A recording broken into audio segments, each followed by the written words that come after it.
নিঃস্ব অবস্থায় কি দোয়া করতে পারেন একজন মানুষ, এই দোয়াটা শিখে নেন, ইনশাআল্লাহ আপনার জীবনের সমস্ত সংকট কেটে যাবে। আমি নিজেও ওই দোয়াটা বেশি বেশি করার চেষ্টা করি।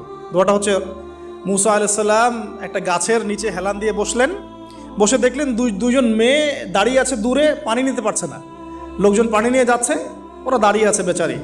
মুসা আলাইহিস সালাম গিয়ে বললেন, কি সমস্যা আপনাদের? এটা নিয়ে আপনারা আবার মেয়েদের সাথে কথা বলার চেষ্টা করেন না, ঠিক আছে? তো মাহারাম গায়রা মাহারাম মেনে চলে। তারা বললেন যে আমাদের বাবা অনেক বৃদ্ধ মানুষ, আমরা পানি নিতে পারি না যতক্ষণ না আমাদের কম পানি নিয়ে চলে যায়। মুসা আলাইহিস সালাম তো একটু বললাম না, ফিজিক্যালি খুব স্ট্রং ছিলেন, থাকে না বডি বিল্ডার, সামনে গিয়ে কথা বলে সরো পানি নিতে দাও, তখন মানুষ একটু মূল্যায়ন করে না। তো মুসা আলাইহিস সালাম এভাবে পানি নিয়ে দিলেন এবং বাছুরদেরকে পানি পান করালেন, করিয়ে গাছের নিচে এসে বসে আছেন। বসে বসে তিনি দোয়া করছেন, এই যে দোয়াটা তিনি দোয়া করছেন, রব্বি, একটা নেক কাজ করলেন, নেক কাজ করলেন না, মানুষের উপকার করলেন, নেক কাজ করে এসে গাছের নিচে বসে দোয়া করছেন, আল্লাহ